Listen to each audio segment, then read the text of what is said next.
Okay, this is a Saab. This is a 99.93. It's got the real Saab engine in it. The alternator, replacing it can be a real bear. A lot of guys online are saying no, do it from the bottom and disturb the exhaust. A few guys are saying from the top. Well, I've been working on this for about an hour now, and I have the alternator out.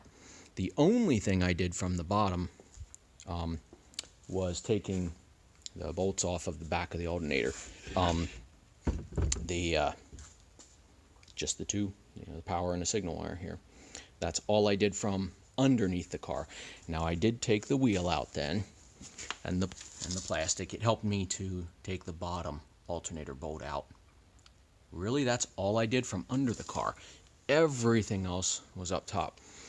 I took out the airbox, the tensioner, and the pulley, and then the top alternator bolt. Then I was able to get a pry bar in there and wiggle. It was very tight, but I was able to wiggle it and got the alternator to just fall down inside there, which I just left it down there then. Then the next thing I had to do was take the bracket off this thing. And there are the bolts. There's actually only 4 bolts. I took an extra one out. I have to figure out where that goes. Take that bracket out. And then what I did was I disconnected the fuel lines, the evap line, so that they can flex up out of the way. Then I was able to wiggle it right up through there, and surprisingly, it came out pretty easily.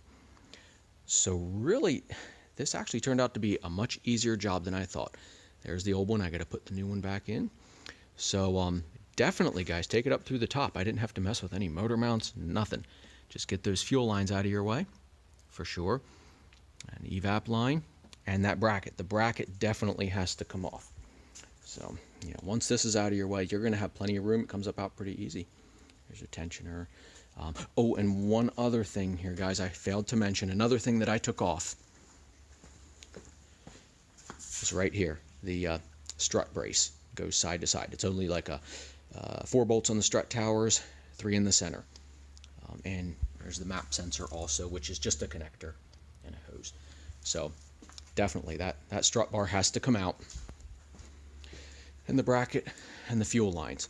It's not a real easy job, but like I said, it's an hour and I have this thing out. So hoping an hour and it goes back in. Hope this helps somebody save some time. Thanks, guys.